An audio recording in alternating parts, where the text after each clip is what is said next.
ചാപ്റ്ററിലെ first result ആണ് result 1. Angle in a semi circle is right 90 degree. അർദ്ധവൃത്തത്തിലെ കോൺ മട്ടകോണാണ്. സോ ഇവിടെ നമുക്ക് എ ബി ഡയമീറ്റർ ആണ്. സോ എ ബി ഡിവൈഡ് ചെയ്യുന്ന ഓരോ ഭാഗത്തിനെ നമ്മൾ സെമി സർക്കിൾ എന്നാണ് പറയുന്നത്. സോ ഈ മുകളിലത്തെ ഭാഗം മാത്രം നോക്കാം. അവിടെ പി എന്ന് പറഞ്ഞ പോയിന്റിൽ എയുമായും ബിയുമായും ഉണ്ടാക്കുന്ന ആംഗിൾ വരച്ചു, ഒരു കോൺ വരച്ചു. അത് എത്രയാണെന്ന് മെഷർ ചെയ്ത് നോക്കുമ്പോൾ നമുക്ക് 90 ഡിഗ്രി എന്ന് കിട്ടും. അപ്പോൾ ഇത് ജിയോജിബ്രയിൽ ചെയ്ത ഒരു വീഡിയോയിലൂടെ ഇപ്പൊ കാണിക്കാം.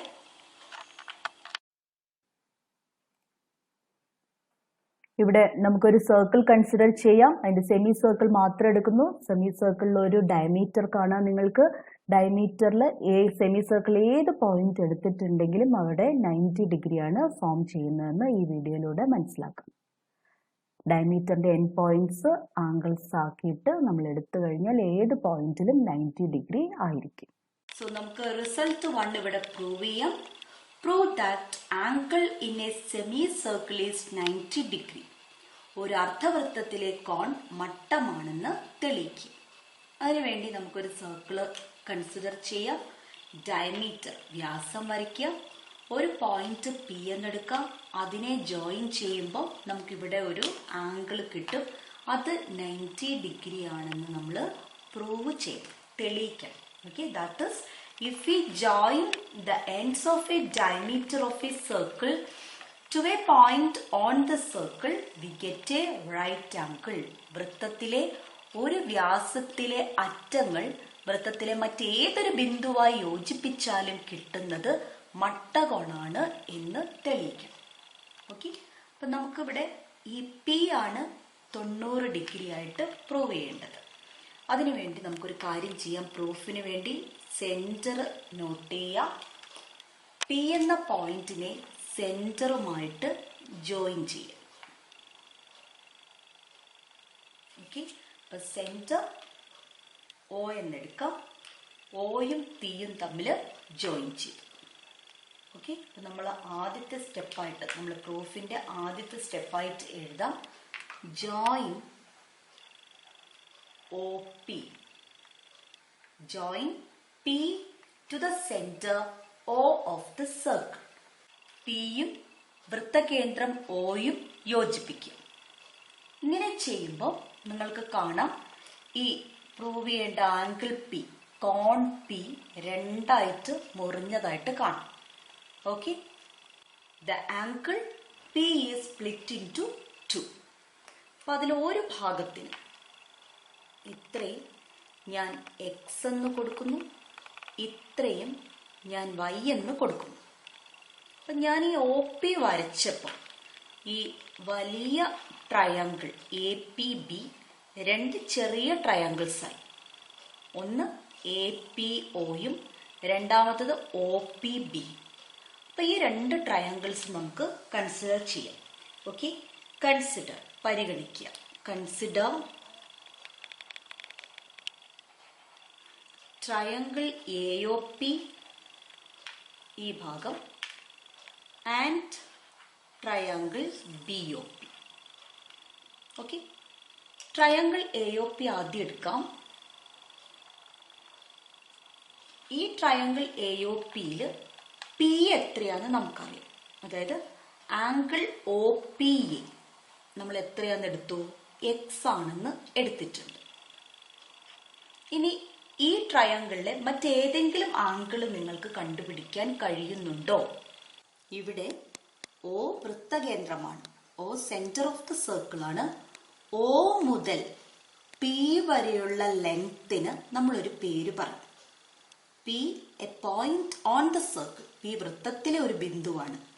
സോ സെന്ററിൽ നിന്നും സർക്കിളിലെ പോയിന്റിലേക്കുള്ള ഡിസ്റ്റൻസ് ഈക്വൽ ആയിരിക്കുന്നു നമുക്കറിയാം.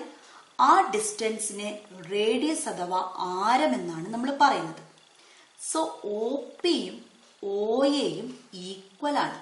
കാരണം ഇത് രണ്ടും സർക്കിളിന്റെ റേഡിയസ് ആണ്, ആണല്ലോ. അപ്പൊ നമുക്ക് എഴുതാം O P is equal to O A. O പിയും ഒ എയും തുല്യമാണ്. കാരണം എന്താ? Radii of the same circle. ഒരേ വൃത്തത്തിലെ ആരങ്ങൾ. അപ്പം രണ്ട് സൈഡ് ഈക്വൽ ആയിട്ടുള്ള ട്രയാങ്കിൾ ആണ് നമ്മുടെ AOP. സമപാർശ്വ ത്രികോണം, ഐസോസെൽസ് ട്രയാങ്കിൾ. രണ്ട് സൈഡ് ഈക്വൽ ആണ്. അപ്പൊ നമുക്കറിയാം സമപാർശ്വ ത്രികോണത്തിന്റെ പ്രത്യേകത, ഐസോസെൽസ് ട്രയാങ്കിളിന്റെ പ്രത്യേകത, that means the angles opposite to equal sides are equal. തുല്യ വശങ്ങൾക്ക് എതിരെയുള്ള കോണുകളും തുല്യമായിരിക്കും. സോ OPയും OAയും ഈക്വൽ ആണെങ്കിൽ അതിന്റെ ഓപ്പോസിറ്റ് ആയിട്ടുള്ള ആംഗിൾസും എന്തായിരിക്കണം? ഈക്വൽ ആയിരിക്കണം. സോ നമുക്ക് X എന്ന് പറയുന്നത് OAക്ക് ഓപ്പോസിറ്റ് ആയിട്ടുള്ള ആംഗിൾ ആണ്. OAക്ക് ഈക്വൽ ആയിട്ടുള്ള സൈഡാണ് OP. സോ OPക്ക് ഓപ്പോസിറ്റ് ആയിട്ടുള്ള ആംഗിളും എന്ത് തന്നെ ആയിരിക്കണം? X തന്നെ ആയിരിക്കണം. സോ ഈ ആംഗിൾ നമുക്ക് കിട്ടും, X എന്ന് കിട്ടും. ഓക്കെ, അപ്പൊ നമുക്ക് എഴുതാം angle OAP is equal to X degree. Reason നമുക്ക് എഴുതാം angles opposite to equal sides. തുല്യവശങ്ങൾക്കെതിരെയുള്ള കോണുകൾ. അപ്പൊ നമുക്ക് ആദ്യത്തെ ട്രയാങ്കിൾ AOP കൺസിഡർ ചെയ്തപ്പോൾ ആ ട്രയാങ്കിളിലെ രണ്ട് ആംഗിൾ കിട്ടിക്കഴിഞ്ഞു. രണ്ടും ഒരേ ആംഗിൾ ആണ് X. ഇതേപോലെ തന്നെ നമുക്ക് രണ്ടാമത്തെ ട്രയാങ്കിളും കൂടെ കൺസിഡർ ചെയ്യാം, ട്രയാങ്കിൾ BOP. ട്രയാങ്കിൾ BOPയില് നമുക്ക് ഈ ആംഗിൾ എത്രയാണെന്നറിയാം. ആംഗിൾ OPB ഓർ BPO എങ്ങനെ എഴുതിയാലും കുഴപ്പമില്ല, നടുവിൽ P വരണമെന്നേ ഉള്ളൂ, കാരണം P ആണ് Y. OPB is equal to Y degree ആണ്. ഓക്കെ, ഇവിടെയും നിങ്ങൾക്ക് കാണാം OP റേഡിയസ് ആണ്, OBയും റേഡിയസ് ആണ്. സോ ഈ രണ്ട് സൈഡും ഈക്വൽ ആണ്. സോ അതിന് ഓപ്പോസിറ്റ് ആയിട്ട് വരുന്ന ആംഗിളും എന്ത് തന്നെയാണ്? ഈക്വൽ ആണ്. സോ ഇതും നമുക്ക് Y എന്ന് കിട്ടും. സെയിം റീസൺ തന്നെയാണ്. OP is equal to OB. Reason എന്താണ്? Radii of the same circle. ഒരേ വൃത്തത്തിലെ ആരങ്ങളാണത്. Angle OBP is equal to Y degree. Reason എന്താണ്? Angles opposite to equal sides. തുല്യ വശങ്ങൾക്കെതിരെയുള്ള കോണുകൾ.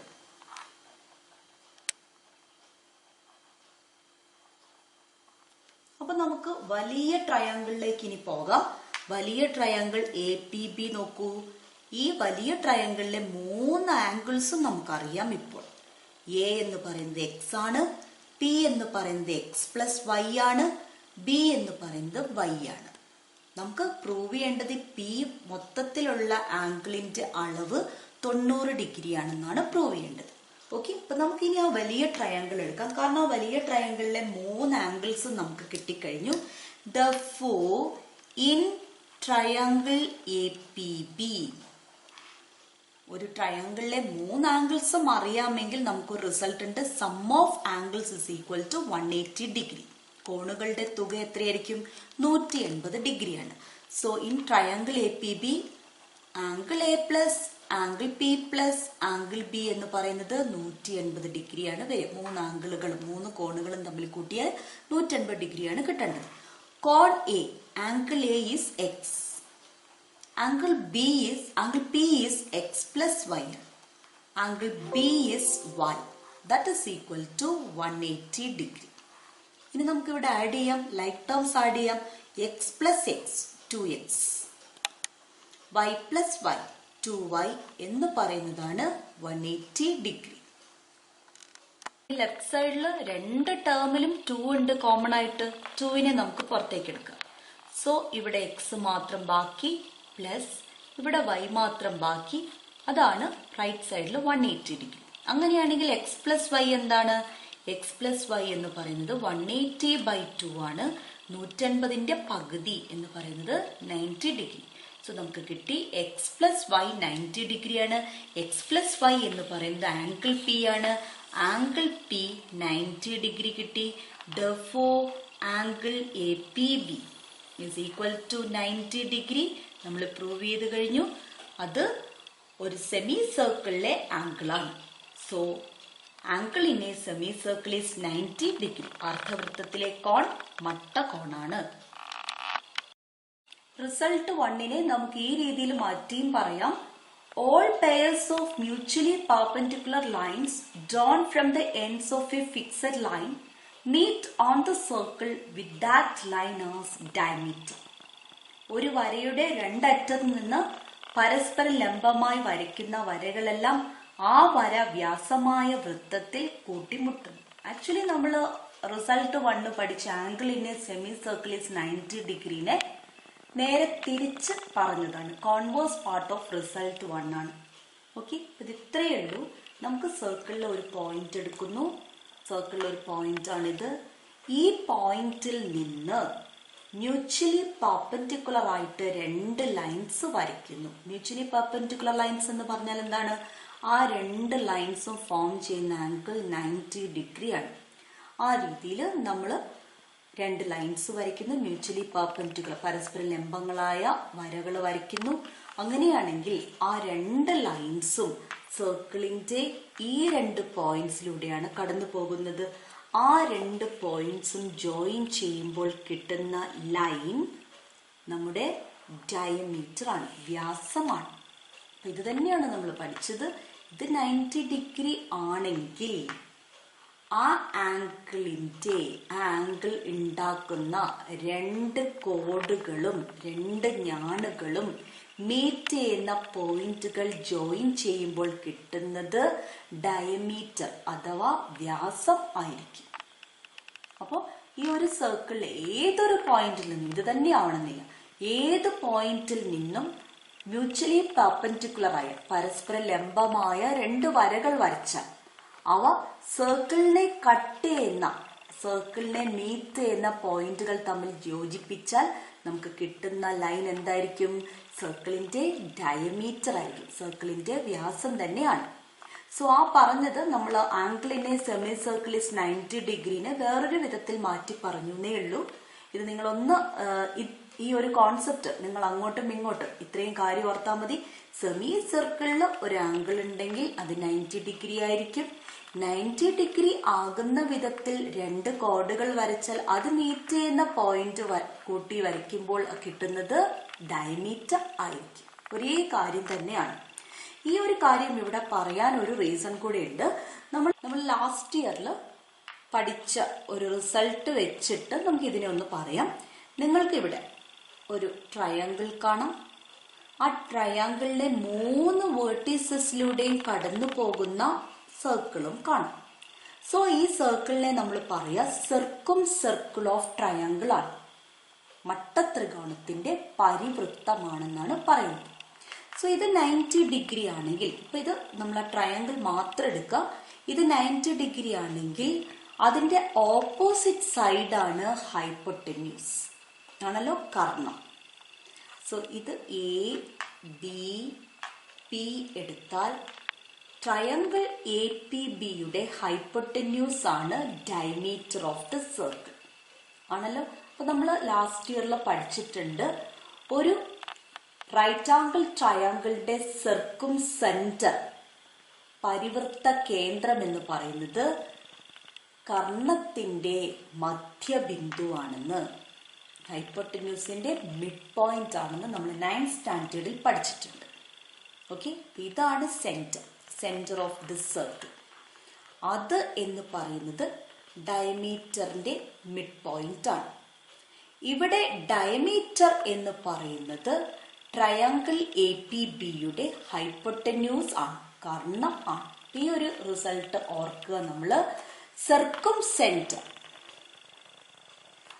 സർക്കുംസെന്റർ ഓഫ് റൈറ്റ് ട്രയാങ്കിൾ എന്ന് പറയുന്നത് എന്താണ്? Mid point of diameter. Mid point of diameter തന്നെയാണ് എന്ത്? Hypotenuse. Okay, text book exercise question number 5 page number 42. ചിത്രം ശ്രദ്ധിക്കുക. Use a calculator to determine up to 2 decimal places the perimeter and the area of the circle in the picture. ചിത്രത്തിലെ വൃത്തത്തിന്റെ ചുറ്റളവും പരപ്പളവും 2 ദശാംശ സ്ഥാനങ്ങൾക്ക് കൃത്യമായി calculator ഉപയോഗിച്ച് കണക്കാക്കുക. ഇങ്ങനെ ഒരു ക്വസ്റ്റ്യൻ വരികയാണെങ്കിൽ ഇപ്പൊ നിങ്ങൾക്ക് ഇവിടെ കാണാം, നമ്മളൊരു സർക്കിളിനകത്ത് സർക്കിളിന്റെ ഒരു പോയിന്റാണ് ഇത്. ഈ പോയിന്റിൽ സെറ്റ് സ്ക്വയർ വെക്കുന്ന വിധത്തിലാണ് ഇവിടെ ചിത്രം കാണിച്ചിരിക്കുന്നത്. ഓക്കെ, അപ്പൊ നമുക്കറിയാം ഇങ്ങനെ വെച്ച് കഴിഞ്ഞിട്ടുണ്ടെങ്കിൽ ഇത് 90 ഡിഗ്രി ആണ്. സെറ്റ് സ്ക്വയറിന്റെ 2 വശങ്ങളും പെർപെൻഡിക്കുലർ ആണ്, മ്യൂച്വലി പെർപെൻഡിക്കുലർ ആണ്, പരസ്പര ലംബമാണ്. അപ്പൊ നമ്മൾ തൊട്ട് മുന്നേ പഠിച്ച റിസൾട്ടിൽ കണ്ടതാണ്, ഒരു പോയിന്റിൽ നിന്ന് വരയ്ക്കുന്ന 2 പെർപെൻഡിക്കുലർ ലൈൻസ് സർക്കിളിനെ മീറ്റ് ചെയ്യുന്ന പോയിന്റുമായി ജോയിൻ ചെയ്താൽ കിട്ടുന്നത് സർക്കിളിന്റെ ഡയമീറ്റർ, വ്യാസമായിരിക്കുമെന്ന് നമ്മൾ കഴിഞ്ഞ റിസൾട്ടിൽ പഠിച്ചിട്ടുണ്ട് ആണല്ലോ. സോ ഈ സെറ്റ് സ്ക്വയർ ഇവിടെ നിങ്ങൾ ഇതൊരു സൈഡ് ഇത് 2 ലൈൻസ്. ഈ 2 ലൈൻസും പെർപെൻഡിക്കുലർ ആണ്, മ്യൂച്വലി പെർപെൻഡിക്കുലർ ആണ്, പരസ്പര ലംബമാണ്. ആ 2 സൈഡുകളും സർക്കിളിനെ ടച്ച് ചെയ്യുന്ന പോയിന്റ് നോട്ട് ചെയ്യുക. ആ 2 പോയിന്റ്സും നമ്മൾ ജോയിൻ ചെയ്യുമ്പോൾ നമുക്ക് സർക്കിളിന്റെ ഡയമീറ്റർ കിട്ടും. ഇവിടെ ഏരിയയും പെരിമീറ്ററും പരപ്പളവും ചുറ്റളവുമാണ് കാണേണ്ടത്.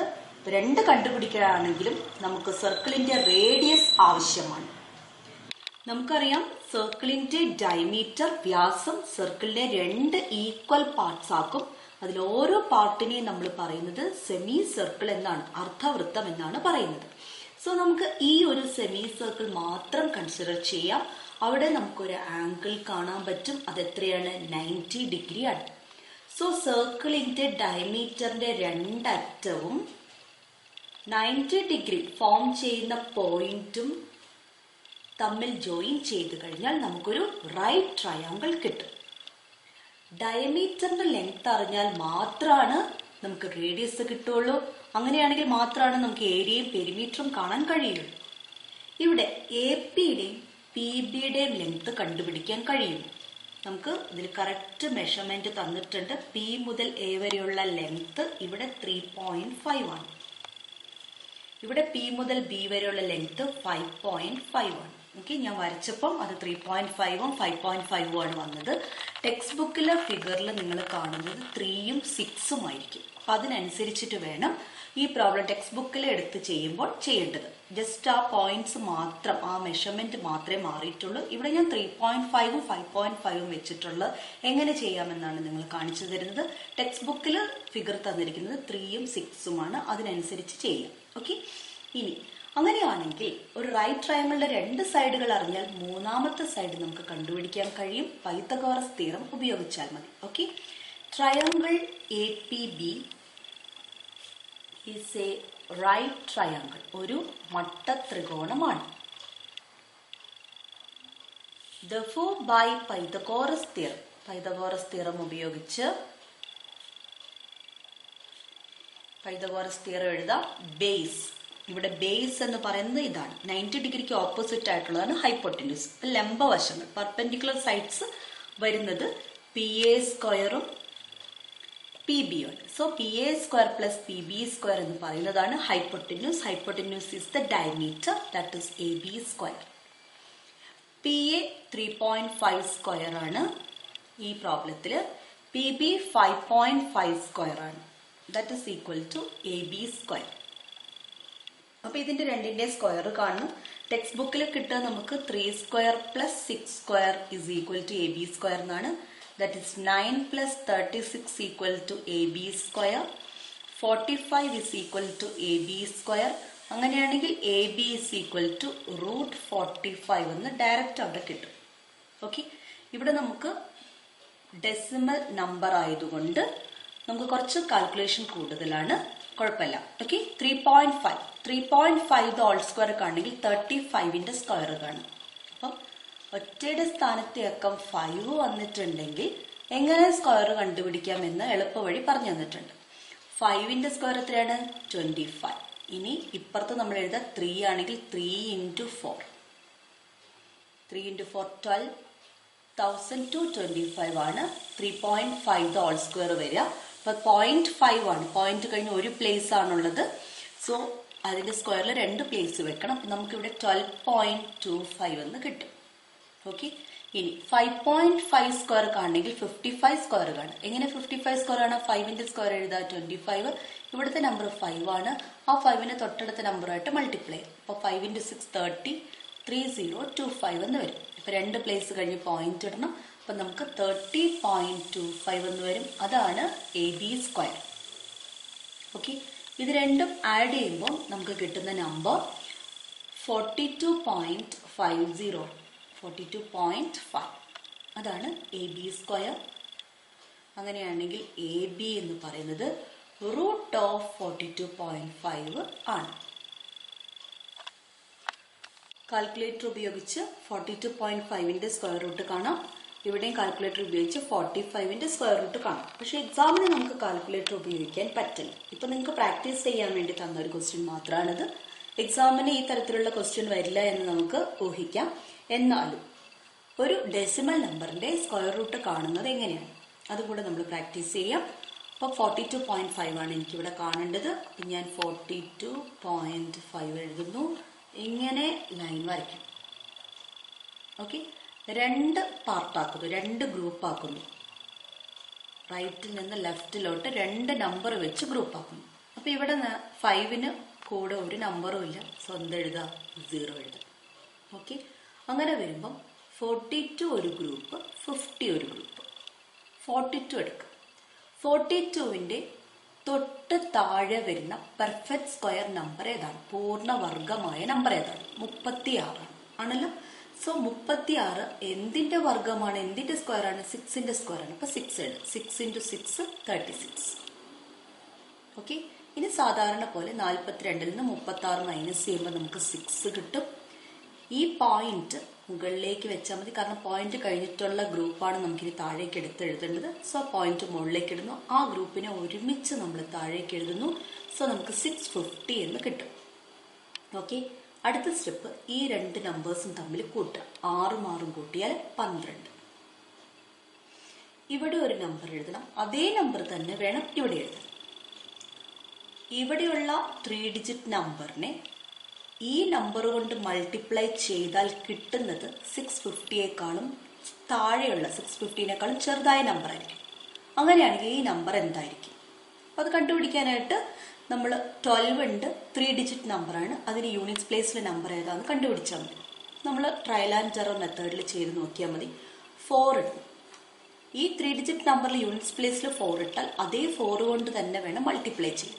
അപ്പോൾ 124നെ 4 കൊണ്ട് മൾട്ടിപ്ലൈ ചെയ്യുമ്പോൾ what you get? 4 into 4 16, 2 into 4 8 plus 1 9, 1 into 4 4, 496 ആണ്. 650നേക്കാളും ചെറുതാണ്. അടുത്ത നമ്പറിലും ഇത് സാറ്റിസ്ഫൈ ചെയ്യുന്നുണ്ടോ നോക്കാൻ വേണ്ടിയിട്ട് 125നെ നമ്മൾ 5 കൊണ്ട് മൾട്ടിപ്ലൈ ചെയ്തു. കാരണം ഇവിടെ 5 ഇട്ടു, ഇവിടെ 5 ഇട്ടു. So what you get? 5 into 5 25, 2 ബാക്കി. 2 into 5 10 plus 2 12, 1 ബാക്കി. 1 into 5 5 plus 1 6, 625. കുറച്ചുകൂടെ അടുത്ത നമ്പർ കിട്ടി. സോ 6 കിട്ടുമ്പോൾ എന്തായാലും ഇത് 650നേക്കാളും കൂടുതലേ വരുള്ളൂ. സോ നമുക്കിവിടെ 5 എഴുതാം. അതേ നമ്പർ തന്നെ നമ്മൾ ഇവിടെ എഴുതുന്നു, 5. 5നെ 125 കൊണ്ട് മൾട്ടിപ്ലൈ ചെയ്യുമ്പോൾ നമുക്ക് 625 കിട്ടും. 650യിൽ നിന്ന് 625 മൈനസ് ചെയ്യുമ്പോൾ നമുക്ക് 25 കിട്ടും. 2 ഡെസിമൽ പ്ലേസസിന് കറക്റ്റായിട്ട് നമുക്ക് എഴുതാം. സോ നമുക്കിനി ഇറക്കി എഴുതാൻ വേറെ നമ്പേഴ്സ് ഒന്നുമില്ല. ഇവിടെ ഡെസിമൽ നമ്പറിന്റെ സ്ക്വയർ റൂട്ടാണ് നമ്മൾ കാണുന്നത്. സോ ഒരു 0 ഇട്ടാൽ പോരാ, 2 0 ഇടണം. അപ്പം 2500 ആക്കി. അടുത്ത സ്റ്റെപ്പ് ഈ 125ന്റെ കൂടെ തൊട്ട് മുമ്പേ എഴുതിയ 5 ആഡ് ചെയ്യണം. 65 ആഡ് ചെയ്യരുത്, 5 മാത്രം ആഡ് ചെയ്യണം. 125ഉം 5ഉം കൂടെ കൂട്ടിയാൽ നമുക്ക് 130 കിട്ടും. ഇനി 4 ഡിജിറ്റ് നമ്പർ ആക്കണം ഇതിനെ. അപ്പോൾ ഈ യൂണിറ്റ്സ് പ്ലേസിൽ നമ്പർ കണ്ടുപിടിക്കണം. അതേ നമ്പർ തന്നെ ഇവിടെ ഇടും. അങ്ങനെ വരുമ്പോൾ ഏത് നമ്പറാണ് ഈ 2500നെ തൊട്ട് താഴെ വരിക എന്നുള്ളത് കണ്ടുപിടിക്കും. ഓക്കെ. 130 ആണ്. 130 ഞാനിവിടെ 2 ഇടുന്നു. അപ്പൊ 2 കൊണ്ട് തന്നെ മൾട്ടിപ്ലൈ ചെയ്ത് നോക്കാം. 2604 ആണ് വരും. അത് 2500-നേക്കാളും വലുതാണ്. സോ എന്ത് ഇടാൻ പാടുള്ളൂ? 1. ഇവിടെയും 1, ഇവിടെയും 1. നമുക്കിവിടെ സ്റ്റോപ്പ് ചെയ്യാം, കാരണം നമുക്ക് ഇനി അങ്ങോട്ടേക്ക് കൂടുതൽ കണ്ടുപിടിക്കേണ്ട ആവശ്യമില്ല. ഈ നമ്പർ ഏതാണെന്ന് കണ്ടുപിടിച്ചാൽ മതി. 6.51 ആണ് എ ബിയുടെ ലെങ്ത് നമുക്കിവിടെ കിട്ടും. Therefore, AB is equal to 6.51. AB എന്ന് പറഞ്ഞാൽ ഡയമീറ്റർ ആയിരുന്നു. ഓക്കെ, ഡയമീറ്റർ ഓഫ് സർക്കിൾ ആണ്. ഡയമീറ്റർ ഇസ് ഈക്വൽ ടു 6.51 ആണ്. അങ്ങനെയാണെങ്കിൽ റേഡിയസ് നമുക്ക് കണ്ടുപിടിക്കാൻ പറ്റും. Radius R is equal to ഡയമീറ്ററിന്റെ പകുതി, 6.51ന്റെ പകുതി. 6.51നെ 2 കൊണ്ട് ഡിവൈഡ് ചെയ്യാം. 3 2s are 6. ഓക്കെ, പോയിന്റ് കഴിഞ്ഞിട്ടുള്ള നമ്പറാണ് ഇങ്ങനെ എഴുതേണ്ടത്. സോ ആ പോയിന്റ് മുകളിലേക്ക് വെക്കുന്നു. ആദ്യത്തെ നമ്പർ മാത്രം എഴുതുന്നു, 5. ഓക്കെ, കാരണം ഇത് നമ്മൾ ഡിവൈഡ് ചെയ്യാണ്, സ്ക്വയർ റൂട്ട് കണ്ടുപിടിക്കാതെ. സ്ക്വയർ റൂട്ട് കാണുമ്പോൾ 2 നമ്പർ എഴുതണം. ഓക്കെ, ഇനി 5 വന്നു. 2 × 2 4, 11, 5 × 2 10 മതി. നമുക്ക് 2 ഡെസിമൽ പ്ലേസിൽ കറക്റ്റായിട്ട് എഴുതാം. 3.25ൽ നിർത്താം. റേഡിയസ് നമുക്ക് കിട്ടി 3.25 ആണ്. ഇനി നമുക്ക് കാണാൻ പറഞ്ഞിരിക്കുന്നത് ഏരിയയും കാണണം, പെരിമീറ്ററും കാണണം. ഓക്കെ, അപ്പോൾ ആദ്യം നമുക്ക് ഏരിയ കാണാം. ഏരിയ ഓഫ് സർക്കിൾ, വൃത്തത്തിന്റെ പരപ്പളവ് കാണാനുള്ള ഫോർമുല πr² ആണ്. ഇവിടെ നമ്മൾ ഡെസിമൽ പ്ലേസസിന് കറക്റ്റായിട്ട് എഴുതുക എന്നൊക്കെ പറഞ്ഞാൽ പൈയുടെ വാല്യൂ ഇട്ട് കൊടുക്കണം. പൈയുടെ വാല്യൂ 3.14 ആണ്. Into R 3.25. So 3.25². Okay, 3.14 into calculator use ചെയ്ത് ചെയ്യാനാണ് പറഞ്ഞത്. സോ നിങ്ങൾ ഇത്രയും ബുദ്ധിമുട്ടേണ്ട കാര്യമില്ല. കാൽക്കുലേറ്റർ ഉപയോഗിച്ച് കറക്റ്റ് കണ്ടുപിടിക്കാൻ കഴിയും. കാൽക്കുലേറ്റർ ഉപയോഗിക്കാതെ നമ്മൾ കാണുന്നത് 3.25ന്റെ സ്ക്വയർ കാണണമെങ്കിൽ 325ന്റെ സ്ക്വയർ കാണാം. 325നെ 325 കൊണ്ട് തന്നെ മൾട്ടിപ്ലൈ ചെയ്യും. 5 × 5 25, 2 ബാക്കി. 2 × 5 10 + 2 12, 1 ബാക്കി. 3 × 5 15 + 1 16.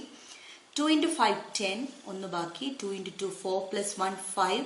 3 × 2 6. ഇനി 3 കൊണ്ട്. 3 × 5 15, 1 ബാക്കി. 3 × 2 6 + 1 7. 3 × 3 9.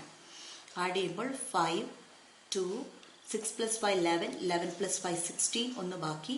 1 + 6 7, 7 + 7 14 + 1 15, 1 ബാക്കി. 9 + 1 10. അപ്പോൾ ഈ നമ്പറിന് 2 ഡെസിമൽ പ്ലേസ് ആണ്. സോ അതിന്റെ സ്ക്വയറിൽ 4 ഡെസിമൽ പ്ലേസ് വരുത്തണം.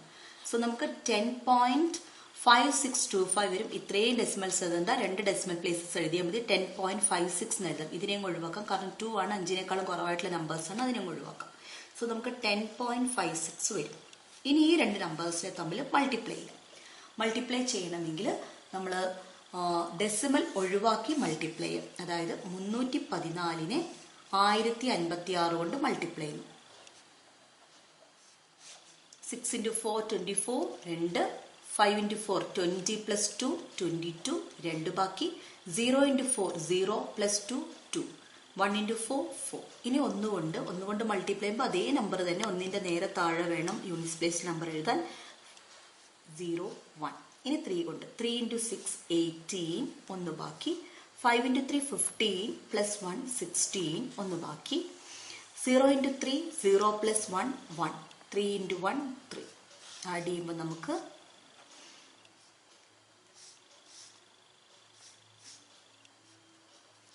ഈ നമ്പറാണ് കിട്ടും. 4 പ്ലേസ് കഴിഞ്ഞ് പോയിന്റ് ഇടുമ്പോൾ നമുക്ക് 33.15. 5 കഴിഞ്ഞ നമ്പർ 8 ആണ്. 5നേക്കാളും കൂടുതലാണ്. ഇപ്പോൾ 5ന്റെ തൊട്ടടുത്ത നമ്പർ എഴുതി റൗണ്ട് ചെയ്യും. 33.16 cm² നമുക്ക് ഏരിയ കിട്ടും. ഇനി നമുക്ക് കാണേണ്ടത് സർക്കുംഫറൻസ് ആണ്, പെരിമീറ്റർ ആണ്, ചുറ്റളവ്. Perimeter of circle. Perimeter of circle കണ്ടുപിടിക്കാനും നമുക്ക് ഫോർമുലയുണ്ട്. 2πr. ഓക്കെ, ഇവിടെ 2 × r എന്ന് പറഞ്ഞ റേഡിയസിന്റെ 2 മടങ്ങ്. അതെന്താണ്? ഡയമീറ്റർ തന്നെയാണ്. സോ 2r എന്ന് പറഞ്ഞ 6.51 ഡയറക്റ്റ് എഴുതാം. ഇൻറ്റു പൈയുടെ വാല്യൂ 3.14 ആണ്. ഇത് രണ്ടും മൾട്ടിപ്ലൈ ചെയ്യാം. 651നെ 314 കൊണ്ട് മൾട്ടിപ്ലൈ ചെയ്യാം.